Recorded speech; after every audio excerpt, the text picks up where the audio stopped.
The Telltale Heart by Edgar Allan Poe. True, nervous, very, very dreadfully nervous. I have been and am. But why will you say that I am mad? The disease has sharpened my senses, not destroyed, not dulled them. Above all was the sense of hearing acute. I heard all things in the heaven and in the earth. I heard many things in hell. But then am I mad? Hearken and observe how healthily, how calmly I can tell you the whole story. It is impossible to say how first the idea entered my brain, but once conceived it haunted me day and night. Object there was none, passion there was none. I loved the old man. He had never wronged me. He had never given me insult. For his gold I had no desire. I think it was his eye. Yes, it was this. He had the eye of a vulture, a pale blue eye with a film over it. Whenever it fell upon me, my blood ran cold. And so by degrees, very gradually, I made up my mind to take the life of the old man, and thus rid myself of the eye forever. Now this is the point. You fancy me mad. Madmen know nothing. But you should have seen me. You should have seen how wisely I proceeded. With what caution, with what foresight, with what dissemination I went to work. I was never kinder to the old man than during the week before I killed him, and every night about midnight I turned the latch of his door and opened it. Oh, so gently. And then, when I had made an opening sufficient for my head, I put in a dark lantern, all closed so that no light shone out, and then I thrust in my head. Oh, you have laughed to see how cunningly I thrust it in. I moved it slowly, very, very slowly, so that I might not disturb the old man's sleep. It took me an hour to place my whole head within the opening so far that I could see him as he lay upon his bed. Ha! Would a madman have done so wise as this? And then, when my head was well in the room, I undid the lantern cautiously. Oh, so cautiously, cautiously, for the hinges creaked. I undid it just so much that a single thin ray of light fell upon the vulture eye. And this I did for 7 long nights, every night just at midnight. But I found the eye always closed, and so it was impossible for me to do the work, for it was not the old man who vexed me, but his evil eye. And every morning when the day broke, I went boldly into the chamber and spoke courageously to him, calling him by name in a hearty tone, and inquiring how he had passed the night. So you see, he would have been a profound old man indeed to suspect that every night, just at 12, I looked in upon him while he slept. Upon the 8th night I was more than usually cautious in opening the door. A watch's minute hand moved more quickly than did mine. Never before that night had I felt the extent of my own powers, of my sagacity. I could scarcely contain my feelings of triumph. To think that there I was, opening the door, little by little, and he did not even dream of my secret deeds or thoughts. I fairly chuckled at the idea, and perhaps he heard me, for he moved on the bed suddenly as if startled. Now you may think that I drew back, but no. His room was as black as pitch, with the thick darkness, for the shutters were closed and fastened through fear of robbers. And so I knew that he could not see the opening of the door, and I kept pushing it on, steadily, steadily. I had my head in and was about to open the lantern, when my thumb slipped upon the tin fastening, and the old man sprang up in the bed, crying out, "Who's there?" I kept quite still and said nothing. For a whole hour I did not move a muscle, and in the meantime I did not hear him lie down. He was still sitting up in the bed listening, just as I have done, night after night, hearkening to the death watches in the wall. Presently I heard a slight groan, and I knew it was the groan of mortal terror.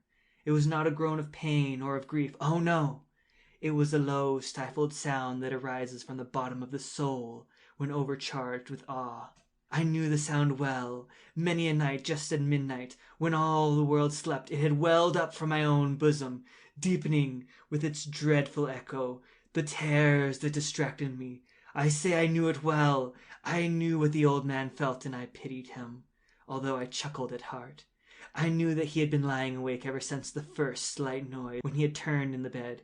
His fears had been ever since growing upon him. He had been trying to fancy them causeless, but could not. He had been saying to himself, "It is nothing but the wind in the chimney. It is only a mouse crossing the floor, or it is merely a cricket which has made a single chirp."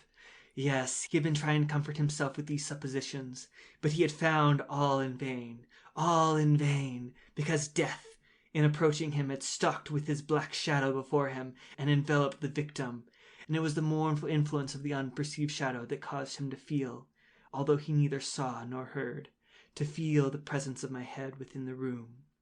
When I had waited a long time, very patiently, without hearing him lie down, I resolved to open a very, very little crevice in the lantern. So I opened it. You cannot imagine how stealthily, until at length a single dim ray, like the thread of the spider, shot out the crevice and fell upon the vulture eye. It was open, wide, wide open. I grew furious as I gazed upon it. I saw it with perfect distinctness, all a dull blue, with a hideous veil over it that chilled the very marrow of my bones. I could see nothing else of the old man's face or person, for I had directed the ray, as if by instinct, precisely upon the damned spot. And have I not told you that what you mistake for madness is but over-acuteness of the senses? Now I say there came to my ears a low, dull, quick sound, such as a watch makes when enveloped in cotton. I knew that sound well, too. It was the beating of the old man's heart. It increased my fury, as the beating of a drum stimulates the soldier into courage. But even yet I refrained and kept still. I scarcely breathed. I held the lantern motionless.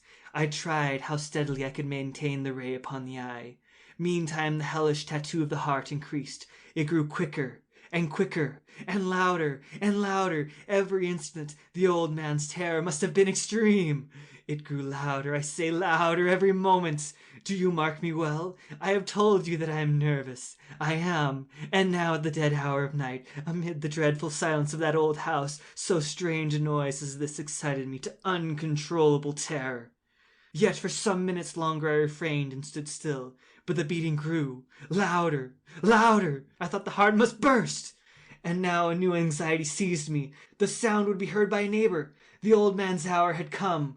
With a loud yell I threw open the lantern and leaped into the room. He shrieked once, only once, and in an instant I dragged him to the floor and pulled the heavy bed over him.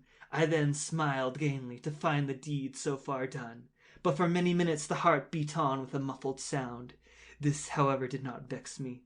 It would not be heard through the wall. At length it ceased. The old man was dead. I removed the bed and examined the corpse. Yes, he was stone dead. I placed my hand upon the heart and held it there many minutes. There was no pulsation.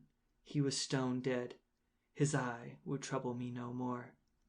If still you think me mad, you will think so no longer when I describe the wise precautions I took for the concealment of the body. The night waned, and I worked hastily, but in silence. First of all I dismembered the corpse. I cut off the head and the arms and the legs, and then took up 3 planks from the flooring of the chamber, and deposited it all between the scantlings. I then replaced the boards so cleverly, so cunningly, that no human eye, not even his, could have detected anything wrong. There was nothing to wash out, no stain of any kind, no blood spot whatsoever. I had been too wary for that. A tub had caught all. When I had made an end of these labors, it was 4 o'clock, still dark as midnight. As the bell sounded the hour, there came a knocking at the street door. I went down to open it with a light heart. For what had I now to fear? There entered 3 men, who introduced themselves with perfect suavity as officers of the police. A shriek had been heard by a neighbor during the night. Suspicion of foul play had been aroused. Information had been lodged at the police office, and they, the officers, had been deputed to search the premises. I smiled, for what had I to fear? I bade the gentleman welcome. The shriek, I said, was of my own dream. The old man I mentioned was absent in the country. I took my visitors all over the house. I bade them search well. I led them at length to his chamber. I showed them his treasures, secure, undisturbed. In the enthusiasm of my confidence I brought chairs into the room, and desired them there to rest from their fatigues, while I myself, in the wild audacity of my perfect triumph, placed my own seat upon the very spot beneath which reposed the corpse of the victim. The officers were satisfied. My manner had convinced them. I was singularly at ease. They sat, and while I answered cheerily, they chatted of familiar things. But ere long I felt myself getting pale, and wished them gone. My head ached, and I fancied a ringing in my ears. But still they sat, and still chatted.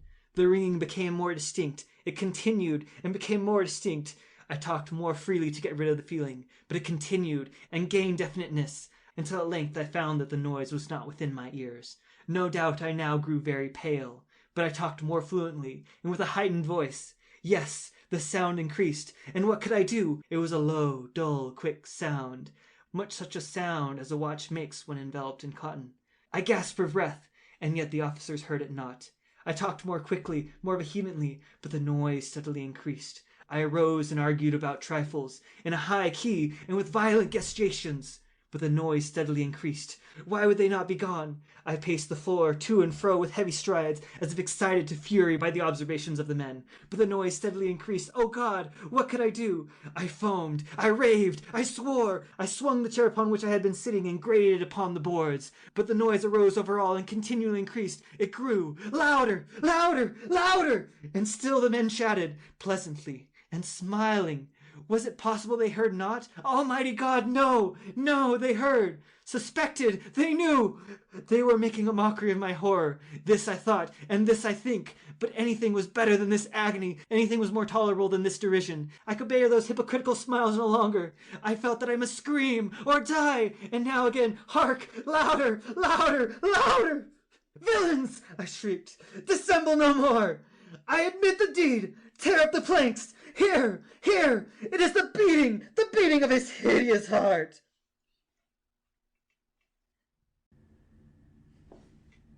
End of The Telltale Heart.